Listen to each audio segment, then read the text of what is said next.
Hello and welcome to PRTC TV Channel 9, a special presentation today. My name is Brian Murray. We are here at the Jackson County Regional Food Center in Annville, and we are anxiously anticipating the arrival of not only the Kentucky Agricultural Commissioner, James Comer, but also Kentucky Senator Rand Paul right here in Annville, I believe possibly for the first time, to talk about some exciting things coming to Kentucky. My name is Frank Annville. I'd like to welcome everyone and certainly our honored guest today. I am going to pass it over to Marie Rader, who will introduce our honored guests. Marie, Sharon. Thank you.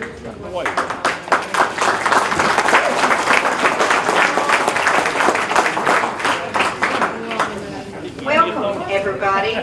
We're so happy that you came out today to visit with some very, very important people for our county. And I know we've all kind of got the hint that maybe spring's coming. And this is a great sign that you've brought to us today. Thank you so much. It is my distinct honor to introduce to you James Comer, Commissioner of Agriculture for the state of Kentucky. He's a native of Hopkinsville. He was elected Commissioner of Ag in November 2011. He has a passion for agriculture in that he owns and has had a very large cattle farm. He has worked with the FFA. He served as Kentucky's state president. He's been a director of a bank in South Central Kentucky. He's worked with the Chamber of Commerce. He's a graduate of Western University with a degree in agriculture. Jamie shared a seat on the House floor with me for many years. And I can't remember a vote that we didn't vote together. There may have been one, but I can't remember that. And in all of this, what I want you to take away from today, even looking at all of his outstanding accomplishments, I want you to know that his desire to expand markets for Kentucky's ag products, his desire to enhance rural economic development, to add the transparency to the Department of the Ag Office, and to promote Kentucky Proud is personal and important to all of us. And I think you'll see this young man around many, many years, and he has our interest at heart. Please welcome my friend, Commissioner James Comer.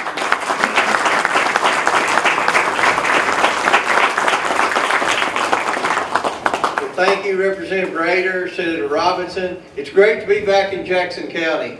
I can't think of a better county in Kentucky to be on this tour. What I'm doing today, and I'm honored to have Senator Paul traveling with me, we're talking about Eastern Kentucky. We're talking about how we can grow the economy in Eastern Kentucky, how we can increase agriculture in Eastern Kentucky, and how we can have more food production in Eastern Kentucky. And I was very pleased to make an announcement this morning about what the Kentucky Department of Agriculture is going to do to help more family farmers in Appalachia and help more food processors to start operations in Eastern Kentucky. We started at Knott County this morning and had the Jackson County FFA chapter there, and I appreciate you all being there representing Jackson County and representing the future farmers of America. You've got a great FFA chapter here, and I was honored to see them in Hindman today as we began our day. So I'll tell you the good thing about traveling with Senator Paul, I've noticed that more TV cameras show up when he's around here. I don't know why that is, but we had almost 500 people show up in Knott County to unveil a new branding initiative, and I'm going to summarize it here for you real quick. We've announced this morning the first ever Regional Kentucky Proud Branding Initiative, and it's called Appalachia Proud. And what that is, if you see the Appalachia Proud symbol on a product, and it could be a product produced in your outstanding certified kitchen right over there, that means that product was produced or manufactured in Eastern Kentucky by an Eastern Kentucky farm family or an Eastern Kentucky small business. And I've traveled the state, as has Senator Paul, and we find amazing success stories all around Eastern Kentucky. And I will tell you, from projects we've done with Kentucky Proud over the 2 years I've been in office, if people know that this particular product comes from the mountains of Eastern Kentucky, they're going to support it and they'll pay a premium for it. So we've got a new branding initiative through Kentucky Proud, Appalachia Proud. We call it Mountains of Potential. And we believe that this will help significantly add value to what farmers produce in places like your model program across the road there, or it'll help get new people involved in producing food and farming, and that's what we want to do. Part of our initiative involves Senator Paul's legislation in Washington, economic freedom zones, and that's tax credits to help communities struggling like Jackson County, that to help get more investment in the community, to create more jobs and help family farmers. And I strongly support Senator Paul's legislation and appreciate his leadership in Washington. The next part, we're working with every university in the mountains, UPike, Eastern, Morehead State, University of Kentucky, to work with them through the Department of Agriculture and their university to have a special niche agricultural industry. UPike is going to work with ginseng. Morehead State is going to work with more orchards, to try to get more orchards in the mountains of Eastern Kentucky. We want UPike to help develop a processor, to help lure a processor to Eastern Kentucky to process the ginseng. We all have been ginseng digging before, and that ginseng that we dig in these woods ends up in Asia to be processed. We think it should be processed in Kentucky and in Eastern Kentucky, so UPike's going to work on that project. And we've got Eastern Kentucky universities working with honeybee research. We think that Eastern Kentucky could be the honeybee capital of the world, and all the honey that we produce in Kentucky could be grown in these mountains. So these are some of the initiatives that we announced today. We're working with the Appalachian Wildlife Foundation to build a $10 million complex, all with private money, and that's what Senator Paul likes, all with private sector money in Eastern Kentucky to have a tourist destination that highlights our great wildlife and the beauty of Eastern Kentucky. There's a project similar to this in Pennsylvania that drew 350,000 visitors last year. So tourism, agriculture, food production, and finally we're working with our future through education. We want to have an FFA chapter in every high school in the mountains. Right now you're blessed to have a great FFA chapter in Jackson County, but a lot of school districts have cut that out, and a lot of school districts have never had an FFA chapter. There's no greater youth organization in the world than the Future Farmers of America. So we want to have an FFA chapter in every school system in Eastern Kentucky to help develop our future farmers, develop our future leaders, and inspire a new generation of people to be involved in agriculture and food production. The other part of education, we announced that we're going to start a new mobile science center. We have two right now, and hopefully you've seen one of them before. We're going to create a new one specifically for Appalachia and tailored for this area.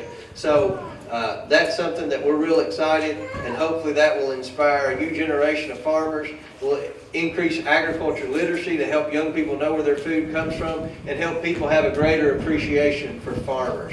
So we're proud to announce all of that. We look forward to working with you. This farmers market, the facility you have to add value to farm products right across the road, we mentioned that as a model program, and I'm so excited that Jackson County is a community that appreciates agriculture and works to help family farmers. So thank you all for that. And at this time, I've got the great pleasure of introducing someone that needs no introduction. If you have a television and you watch any TV station, you'll see him on there all the time because he's a leader.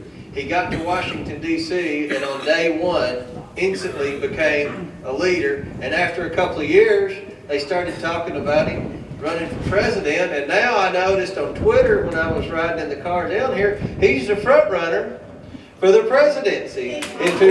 That's a pretty good deal.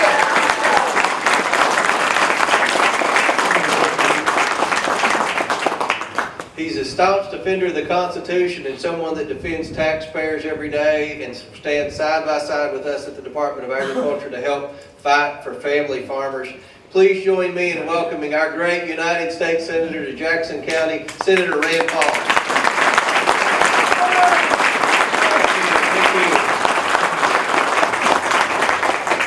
Jamie's introduction kind of reminded me of Henry Kissinger one time stood up and they said, and a man who needs no introduction, Henry Kissinger. He comes to the podium and he says, a little introduction would have been just fine.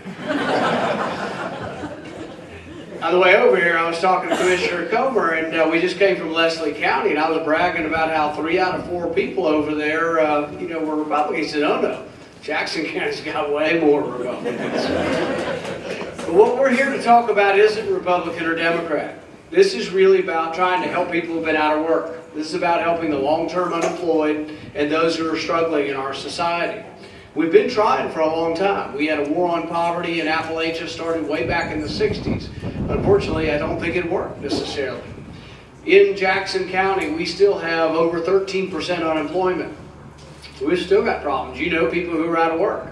13% unemployment. We have a package or a bill we call economic freedom zones. And this is our idea for how we would help those out of work and how we would help businesses in struggling communities. And it's not bringing you money from Bowling Green or bringing you money from Houston, bringing you money from Atlanta. It's just letting you keep more of your own money. So what we do is in any community that has unemployment greater than 1.5 times the national average, which you do, we would just reduce your taxes dramatically, your federal taxes. We'd take the corporate income tax, the business income tax, the personal income tax. We'd take the capital gains tax on investments. We'd lower all of them. We take the payroll tax. If you work in a restaurant, we take 2 points off your payroll tax. If you're the one who hires the person in the restaurant, we take 2 points off the payroll tax for the employer. Altogether, just for Jackson County, it adds up to about $13 million over 10 years. But the reason why I think this works better than what the other side has been promoting is that the other side will say, well, I'll just bring you $100,000. And Mr. Smith, we'll make you a restaurant owner. Here's $100,000. Go out and hire people. The reason why it never works is, if you've ever seen the way restaurants or businesses work, 9 out of 10 of them fail. So I don't know which Mr. Smith to give the money to. Plus, it's just not really my job. Politicians have no idea who's going to be good in business or who's not. But that's the way your government's worked. Think of Solyndra. Anybody remember Solyndra? Yeah. $500 million ago, your money, $500 million was given to one man who just turns out is one of the richest men in the United States to build solar panels. One, that's not so great for what we produce in our country, our part of the country, which is coal. But two, it was arrogant of the government to think, well, he'll be good at selling solar panels. Well, he lost all $500 million. Why? Because a lot of businesses fail. We don't know who's going to succeed or fail. But every day you vote with your dollars. If you go to Walmart or Kroger, or if you go to the Family Dollar or where you shop, you're rewarding that. And so businesses that thrive in your community are being voted on every day. It's the democracy of the marketplace. So what we're talking about is, I don't come to Jackson and say, who's going to have the best business? I just leave more tax money here. Who's paying most of the taxes? The people who are most successful. And you might say, well, that means only the rich people in Jackson County are going to get a tax break. I don't know. Have you ever worked for a poor person? People who own the businesses are always richer than we are. And so the thing is, if somebody in your community employs 20 people, don't be envious. I'm going to give them a tax break. But when we give them a tax break, maybe they'll employ 25 people. Maybe that's you or one of your kids. It's something we have to get through our mind, is that most of us here don't have a Mercedes. I don't. I've got 4 used cars. I wish I had more money. But the thing is, maybe the person buying the Mercedes buys it from my son who sells Mercedes. We're all in this connected. But we have to realize we need to leave more money in our community, more money in the businesses, and it just doesn't work when you send it to government. Government has no idea who to give the money to and gives it to the wrong people. So what I'm offering is a way for Jackson County to get richer by keeping more of your own money. Nobody can argue against that. We're not taking it from anywhere else. We're going to leave it in your community. And this plan overall would leave $1 billion in Kentucky. I've also promoted this in other places, in Detroit. But I know you don't want to pay taxes to send it to Detroit either. But what we do is we let Detroit keep more of their money. They've got nearly 18% unemployment. So does Harlan, Kentucky, though. So we've got a lot of problems in Kentucky, not to mention a few of them that have been created by certain people in Washington who don't like coal and don't like mining and really don't seem to have a lot of concern for jobs in Kentucky. But as we go forward, it does need to be a balance of that. The president is fond of saying that he's for a balanced solution. I think because they poll tested that word somewhere. But balance is good, but balance should be between your air and your water, your environment, which none of us want to do anything to, and jobs.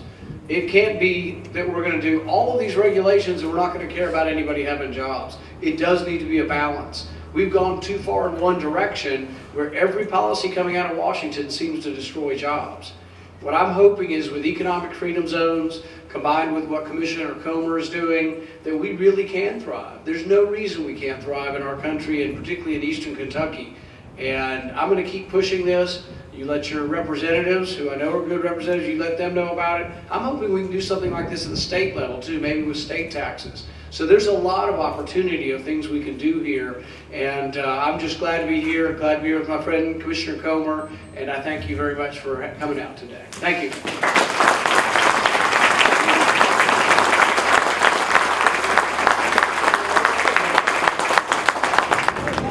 All right, thank you.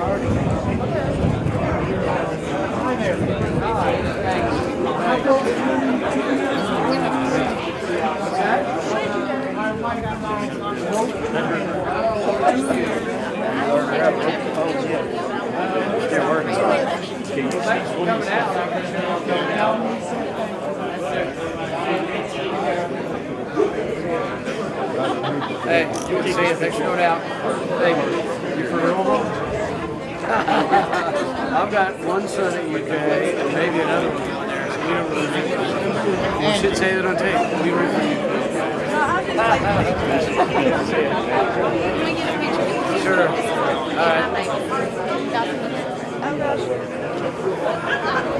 Okay, thank you. All right.